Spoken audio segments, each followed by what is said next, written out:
হে কৃষ্ণ করুণা সিন্ধু দীনবন্ধু জগৎপতি গোপীশ গোপিকাকান্ত রাধাকান্ত নমস্তুতে। ওম নমো ভগবতে বাসুদেবায় নমঃ। শ্রী শ্রী প্রেমময় ঠাকুর রামকৃষ্ণ, শ্রী শ্রী মা শারদা ও স্বামীজির রাতুল চরণে শতকোটি ভক্তির প্রণাম জানিয়ে আজকে শুরু করছি। আজ দোল উৎসব। প্রত্যেক শ্রোতা এবং দর্শককে দোলের অভিনন্দন জানাই।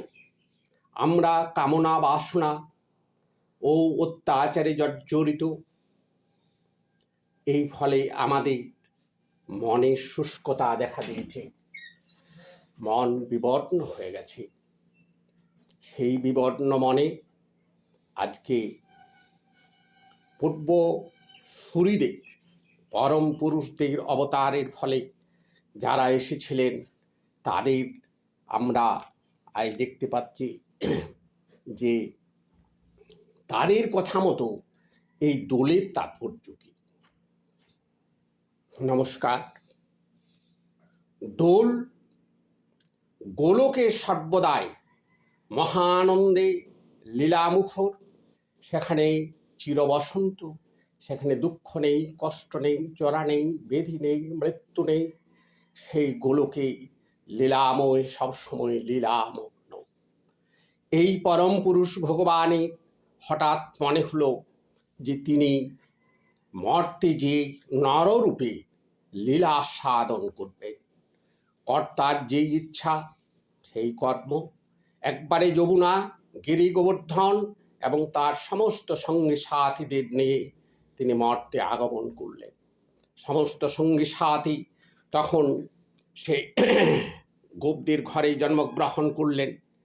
আর ভগবান ভাদ্র মাসের কৃষ্ণাষ্টমীতে কংস কারাগৃহে জন্মগ্রহণ করে সূচনা করলেন দাপরের শেষ লগ্নে প্রভুর আগমন বার্তা।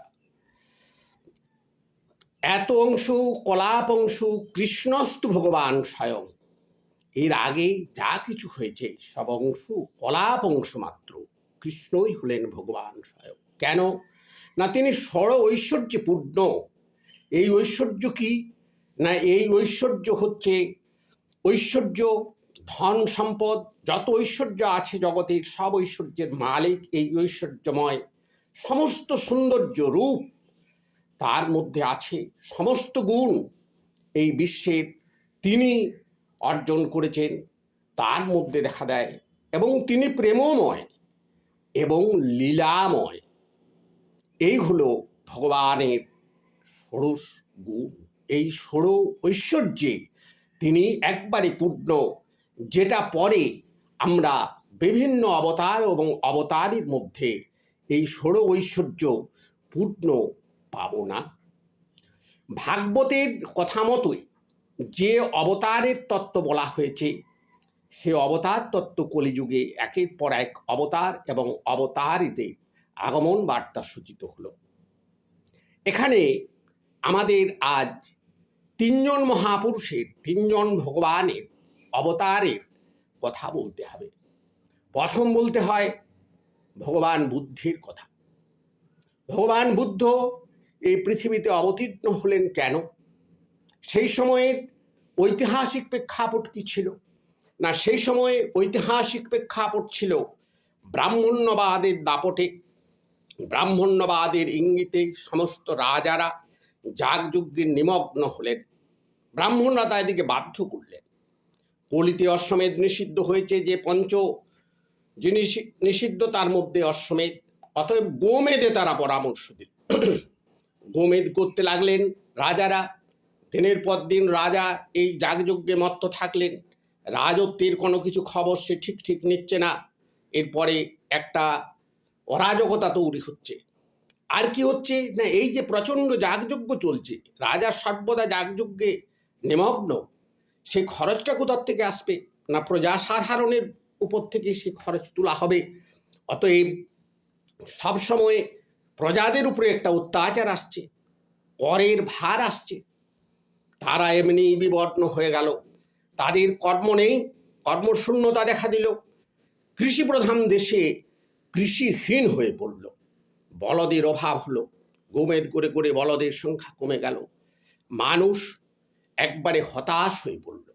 এবং তারা এটা পরিষ্কারভাবে বুঝতে পারছিল যে এই অরাজকতার পিছনে রাজাদিকে মদত দিয়ে এই যাগযজ্ঞের যারা পুরোধা ব্যক্তি, তারা হলেন এই ব্রাহ্মণের দল। এই ব্রাহ্মণ্যবাদ থেকে তারা আপ্রাণ চেষ্টা করলেন যে কিভাবে বেরিয়ে আসা যায়। তারা একটা উপায় অনুসন্ধান করছিলেন। সেই সময়ে ভাগবতের সে অবতার তত্ত্বের সেই শ্রীমদ্ গীতার সেই অমোঘ বাণী, যদা যদা হি ধর্মস্য গ্লানির্ভবতি ভারত অভ্যুত্থানে অধর্মস্য তদাত্মানং সৃজম্যহম। ভগবান নিজেকে সৃষ্টি করলেন বুদ্ধরূপে, তিনি নেমে এলেন ধরাধামে। তিনি এসে কি করলেন না, অহিংসার পথ নিলেন।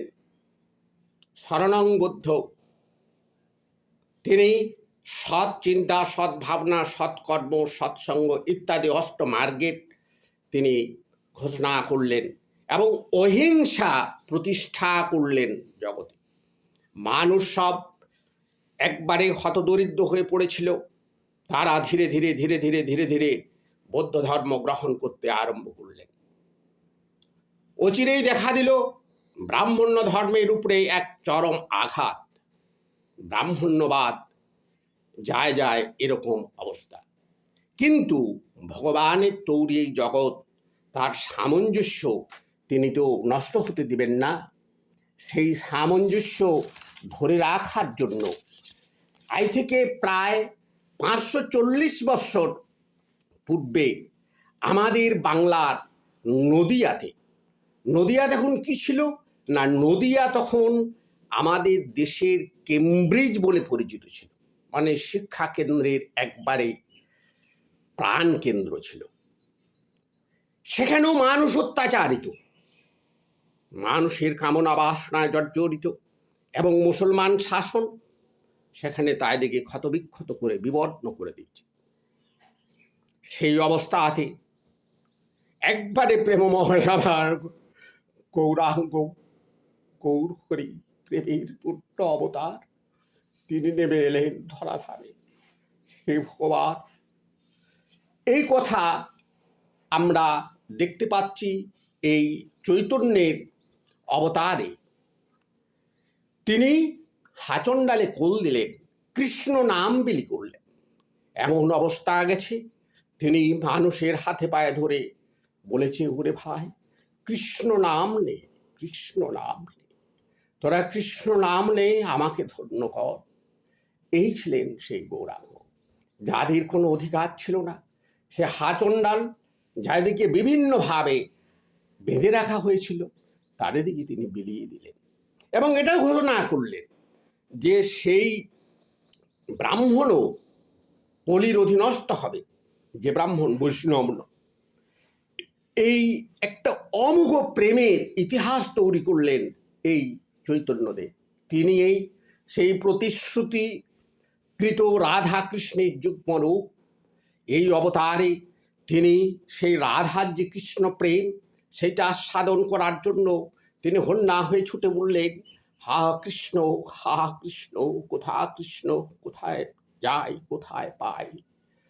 এইরকম করে তিনি মহাভাবাবেগে আপ্লুত হলেন। মহাভাব তার মধ্যে আমরা দেখতে পেলাম। জনসাধারণের প্রাণে তিনি ঘোষণা করলেন যে কোনো ভয় নেই, নির্ভয় হও সব। এবং তিনি কি এই যুগে অস্ত্র ধারণ করলেন না, মৃদঙ্গ আর করতাল। মুসলমান শাসনের বিরুদ্ধে তিনি কোনো অস্ত্র, কোনো কিছুই প্রয়োগ করছেন না। তিনি প্রয়োগ করছেন শুধু হরিনাম। হরে কৃষ্ণ কৃষ্ণ কৃষ্ণ হরে হরে, হরে রাম রাম রাম হরে হরে। এই নাম তিনি ঘোষণা করলেন এই বিশ্বের বুকে। আমরা আরেক মহাপুরুষ, পরম পুরুষ সেই শ্রী রামকৃষ্ণ দেবের এই প্রসঙ্গে তার কি ভূমিকা না, হঠাৎ তিনি একদিন ছোট খাটে বসে বাগানে বসেছিলেন, ছোট খাটিয়ার উপরে। হঠাৎ করে তিনি উঠে দাঁড়িয়ে করতালি দিয়ে হরি হরে কৃষ্ণ হরে কৃষ্ণ কৃষ্ণ কৃষ্ণ হরে হরে হরে রাম রাম রাম হরে হরে হাততালি দিয়ে দু বাহু উঁচু করে তিনি একবারে ভাব উন্মত্ত অবস্থায় বলে, ওরে নিমাই, এ মধু নাম তুই কোথায় পেলি রে? এই মধু নাম, সে মধু নাম আজ থেকে প্রায় ঠাকুরের জন্মের প্রায় 500 বৎসর আগে এই ধরাধামকে একবারে প্রেম উন্মাদনায় উন্মাদ করে তুলেছিল, একবারে ডুবিয়ে দিয়েছিল। সেই রস আস্বাদন করে ঠাকুর বললেন, এই নাম, এই পরম ব্রহ্ম নাম, এ তারক ব্রহ্ম জেরে কলির, এ তারক ব্রহ্ম জেরে। এই যে অবতারদের পরস্পর আগমন বার্তা ভাগবতে এরকম আছে, যদিও এসব জিনিস, এই তথ্য বলতে আমি পছন্দ করি না। এই ধর্মের ব্যাপারে যেখানে অনুভূতির ব্যাপার এবং অনুভবের ব্যাপার, ইংরেজি যাকে রিয়েলাইজেশন বলে, অ্যাপ্রিসিয়েশন এবং রিয়েলাইজেশন দুটোর মধ্যে পার্থক্য আছে, কিন্তু সেলফ রিয়েলাইজেশন হলে এই ধর্ম কথা বোঝা যায়। একে তথ্য দিয়ে প্রমাণ করে এরকম বিশেষ কিছু বললে যে খুব বেশি কল্যাণ হবে আমার তা মনে হয় না। যেমন 4 যুগে এক যুগ ধরি, 14 যুগে এক মন্বন্তর গণি, 71 মন্বন্তরে এক দিন হয় ব্রহ্মার। এই রকম দিন এবং রাতে ব্রহ্মার বয়স 108 বছর।